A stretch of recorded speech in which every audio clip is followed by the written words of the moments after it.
नमस्कार, सुस्वागतम, वेलकम, अभिनंदन। मैं हूं आपके साथ आपकी अपनी होस्ट एंड दोस्त डॉक्टर वायरा की। आप सभी का स्वागत अभिनंदन करती हूं। आप इस वक्त अपना और मेरा दोनों का 5 मिनट स्टोरी चैनल देख रहे हैं। आज एक मजेदार कहानी सुनाऊंगी।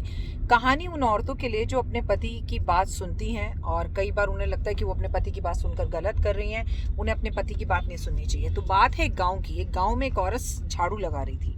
झाड़ू लगाते लगाते ही आपको पता है कि गाँव की औरतें बीड़ी भी पीती हैं और मुंह में कुछ तंबाकू भी खा लेती हैं। तो उसके मुंह में तंबाकू था, तो उसने तंबाकू खाते खाते अचानक से यज्ञ हवन की, घर किसी के गांव में घर के बाहर यज्ञ की जगह बनी हुई होती है, चूल्हा भी जिसे कहते हैं, चूल्हे की भी जगह और यज्ञ की भी जगह बनी होती है। तो उसमें उसने थूक दिया।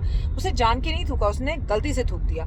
लेकिन उसने देखा जैसे उसने यज्ञ के हवन में थूका, जो कि सूखा पड़ा हुआ था, टूटा फूटा हो रहा था, पर उसने जो थूका वो सारा कुछ जो है वो सोना बन गया। वो हैरान हो गई, उसने सोना उठाया, घर चली गई।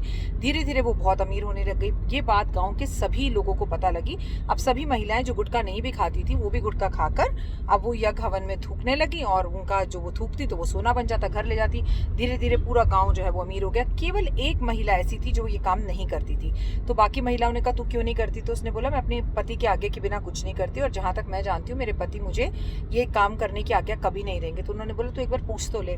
तो डरते डरते औरतों के सिखाने पर उसने रात को अपने पति से कहा। उसके पति ने कहा दिमाग खराब है क्या? यज्ञ हवन करते हैं, उसमें पूजा पाठ करते हैं, सोने के लिए क्या तुम उसमें थूक दो? कि खबरदार जो ऐसा सोचा भी। पति के मना करने पर वो शांत बैठ गई। लेकिन धीरे धीरे महिलाएं कपड़ों की जगह सोना पहनने लगी। वो गांव इतना अमीर हो गया कि वहां लोग सोना पहन कर आते। केवल एक ही औरत थी जो गरीब थी और जिसके गले में चांदी की चेन भी नहीं थी। धीरे धीरे वो डिप्रेशन में जाने लगी, परेशान होने लग गई। तो उसने सोचा ये मेरे पाप कर्म है, पति की बात सुनना मेरा धर्म है, मेरी माँ ने मुझे ऐसा सिखाया था, पति जो कहे वो मुझे करना चाहिए और मैं कर रही हूँ। तो ये मेरे कुकर्म है कि सब लोग तो इतने अच्छे सोना पहन रहे हैं और दिन पे दिन अमीर होते जा रहे हैं और हमें खाने के भी लाले पड़ रहे हैं। धीरे धीरे वो बीमार होने लगी। पति को ये बात समझ में आ गई कि मेरी पत्नी की बीमारी का कारण उसके आस पड़ोस में बैठ रही सहेलियां हैं जो सोना पहन रही हैं, वो नहीं पहन पा रही है और ताने सुनना है। तो मुझे एक गांव छोड़ देना चाहिए। उसने सुबह सुबह ब्रह्म मुहूर्त में अपने परिवार का सारा सामान लिया, परिवार को लिया और गांव को छोड़ने का संकल्प ले लिया। लेकिन उसने कहा मैं धर्म को कभी नहीं छोड़ूंगा, कुछ भी हो जाए मैं यज्ञ हवन में अपनी पत्नी को थूकने नहीं दूंगा। जैसे ही वो गाँव की धुरी से बाहर निकले एक बड़ा विस्फोट हुआ। पूरा गाँव धुल धुल होकर जल गया और यकीन मानिए उसके अंदर एक आम का पत्ता भी नहीं बचा, एक पेड़ भी नहीं बचा, सब जलकर राख हो गया।